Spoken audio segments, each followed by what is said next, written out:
So my digital project is on women's rights throughout history. So basically, I wanted to explore how women's rights have evolved specifically in the other side of the world. So I'm going to be looking at the Middle East and parts of Africa.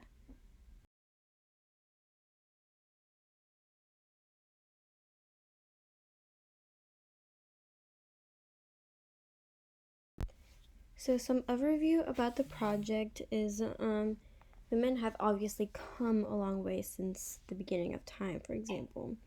But specifically, in the early 1910s is when women first started to fight for rights, whether it was driving, voting, or just having freedom to choose a career that they wanted to pursue, no matter their gender. But today, women have more rights and freedoms, however, not in all parts of the world. You know how in the United States, women have the right to dress whatever way they would like, they have the right to get whatever job they would like. Whereas on the other side of the world, in Iran, like if a woman is wearing something that shows too much skin, they can easily, like within seconds, be reprimanded for it and put in prison.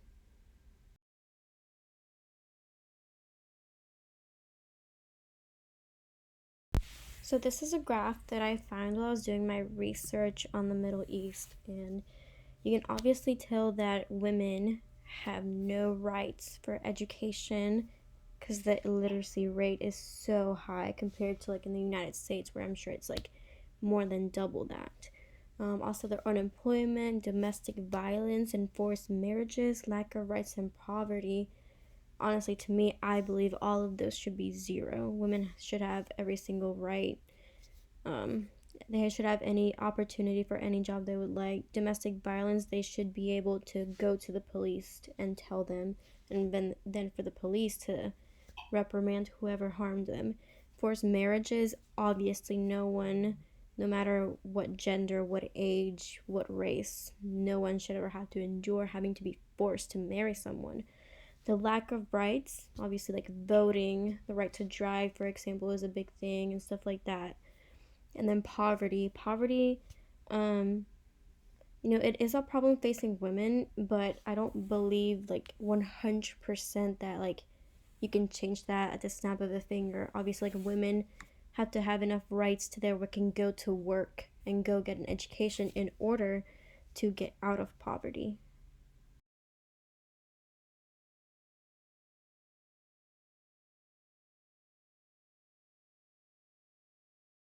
So now we will look into the women's rights in the Middle East and how they started, how they evolved, and what they are today.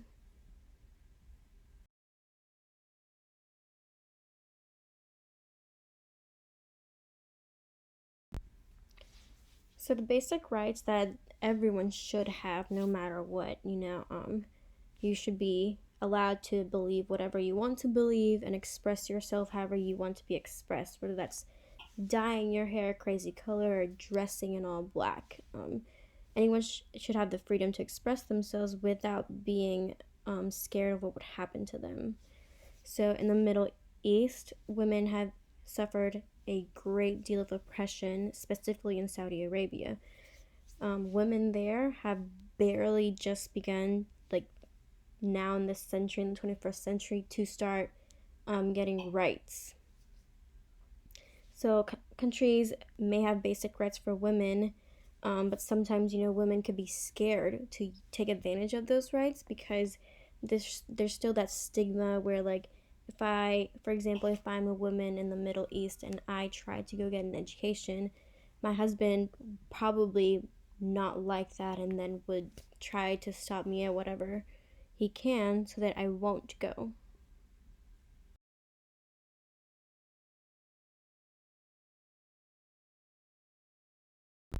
So the Islamic resurgence I found to be very interesting.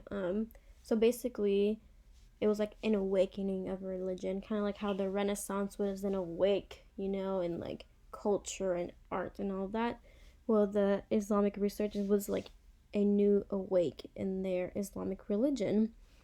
So in this resurgence, they particularly focused on the future and how they would manage things in the future and like what problems may come along with it, and then how they would manage those problems, how would they solve them, and how would they stop them.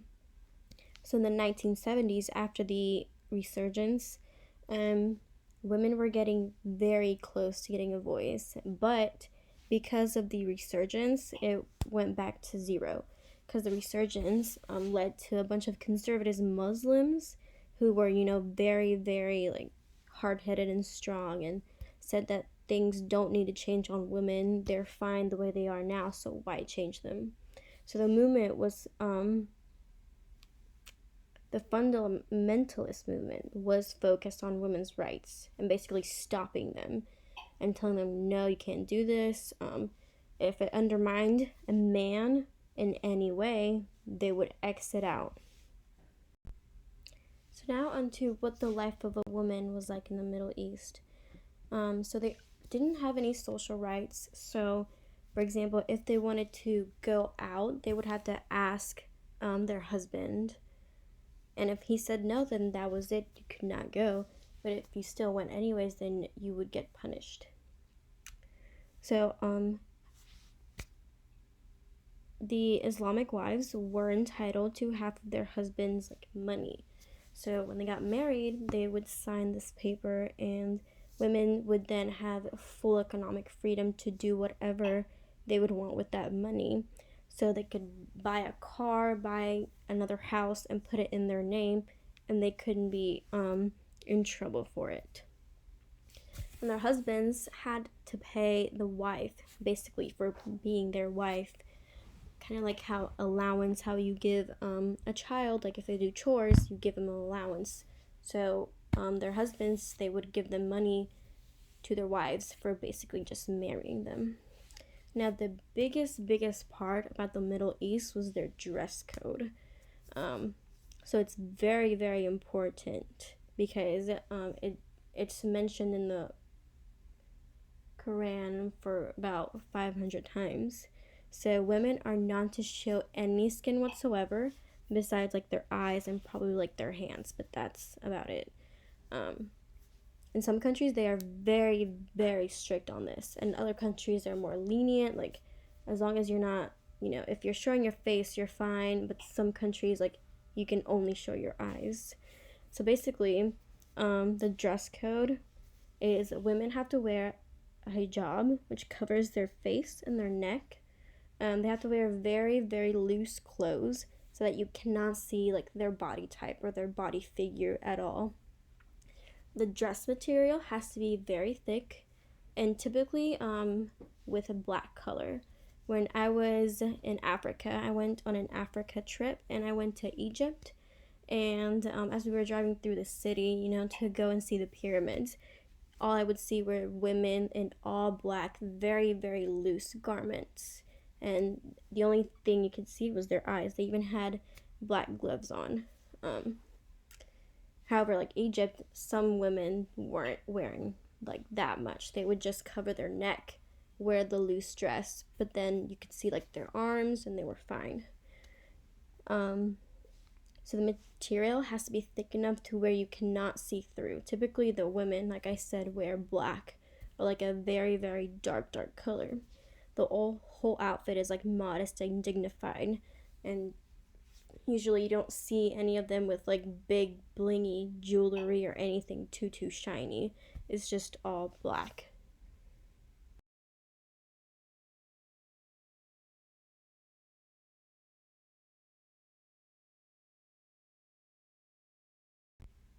So this is the outfit that I saw mostly when I went to Egypt.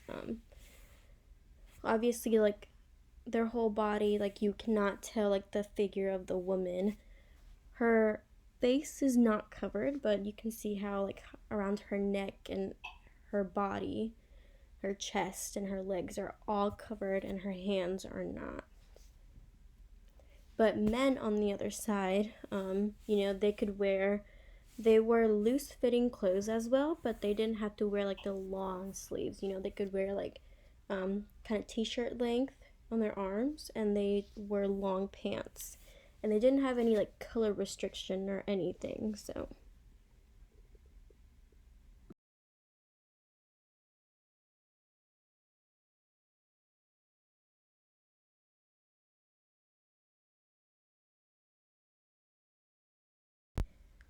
now for the women's rights today in the Middle East, they obviously have changed in the past, years, but they still aren't 100% reformed. There's still some kinks here and there. So in Saudi Arabia today, women are now allowed to vote as of 2015, which is pretty recent.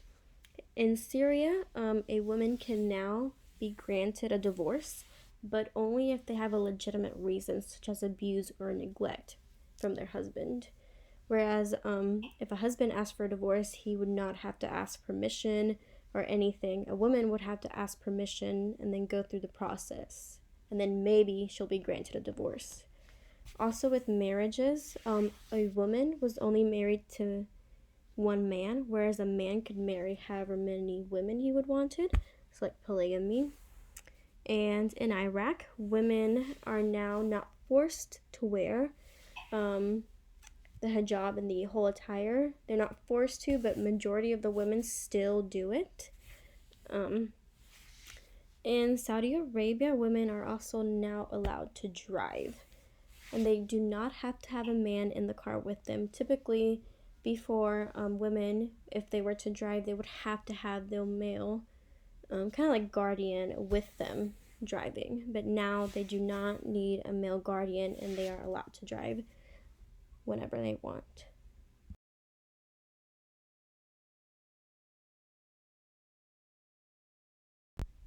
So now we're gonna look into the women's rights in Nigeria. At first, I was gonna do the whole continent of Africa, but I figured that's so many different countries. It's gonna be hard to pinpoint every single one. So I just focused on the one that which I found the most interesting, based on what women's rights were and how they have evolved and what they are today.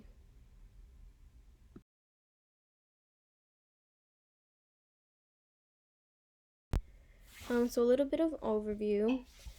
So Africa is mostly a developing continent. So developing means that they aren't advanced. So they rely on agriculture mostly.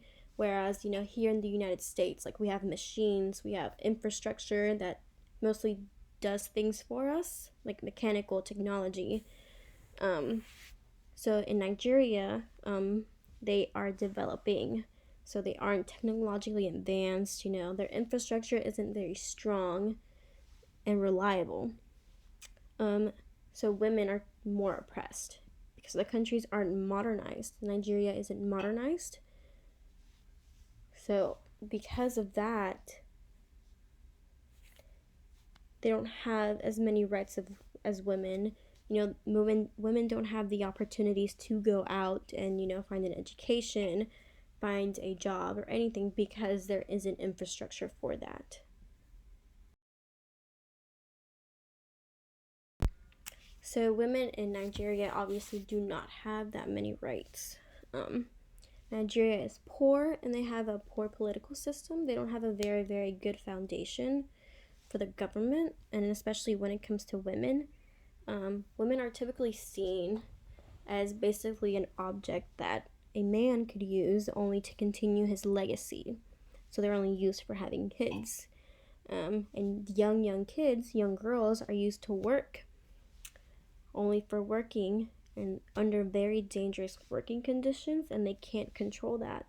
And because these young girls are working and away from home, they don't have that supervision from their parents, so they're talking to strangers, doing these things, and not questioning people who tell them to do these things, which can lead to sexual assault. They could get them kidnapped, and then turned into a child bride.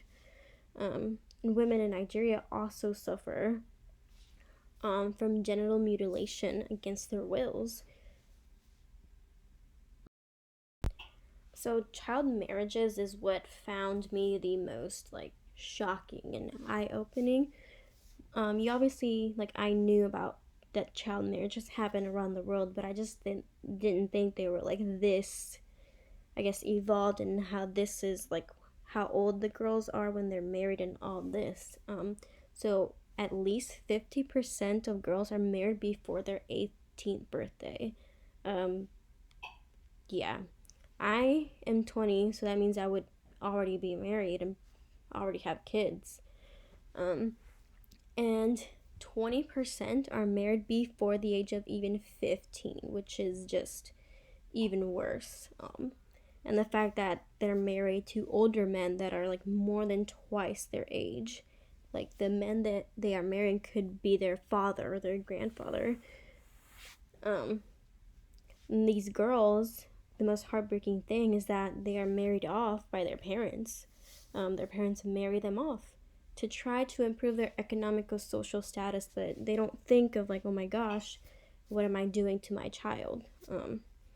So the girl that gets married, they don't have a right to divorce, no matter what. They could be getting abused and like neglected and all these things. They do not have a right to get a divorce, because in Nigeria, girls or any women in particular are inferior to boys or men.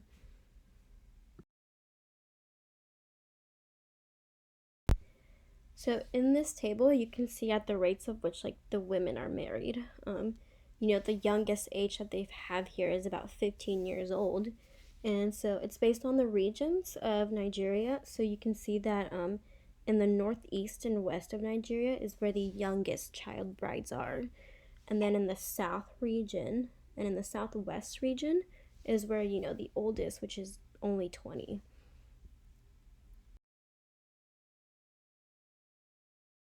So these are some other causes of child marriage. So like poor education, girls don't learn how to care for themselves. They don't know like basic language. They don't learn how to read or write or anything. So they have to marry in order to rely on someone that does know how to do these things. Um, Men prefer to marry younger girls, because they believe, oh, they're not equal to me, so they don't matter. Which then they abuse them sexually, mentally, in any form they can and they will. And then many young girls are kidnapped and then married off. So they are taken away from their home, from their family, and then they are married off, and then they're married so young that they kind of like brainwash them so that they make the girls believe that this is normal, this is okay, and this is good. Um, and then poverty is the most common one out of causes of child marriage, because if you come from a poor family where you like barely have anything to eat, you only have scraps, you barely have a roof over your head, but then you marry a man, an older man who has more money than you and is rich, then you'll be fine, you'll be set for life. So in this picture you can see like the age difference in the child marriages, where you have the girl in the back with the pattern, the orange and white, and you to me she doesn't even look 15. To me she looks like she might be 11 or 12, whereas the man on the left looks a lot older than her. To me, it looks like he could be like her father. He's probably, my guess would be around his 30s or 40s, which is more than twice her age. She's like almost 5 times her age. So you can see the dynamic there, and you can see that the way she's looking at him, like that is not the look of love. Like I think she's scared. So ultimately, in conclusion, women's rights have come a long way, since, hundreds of years ago, but we still have a very long way to go. Like here in the United States, there's still yet to have equal pay for women versus men. Men are obviously getting higher pay than women.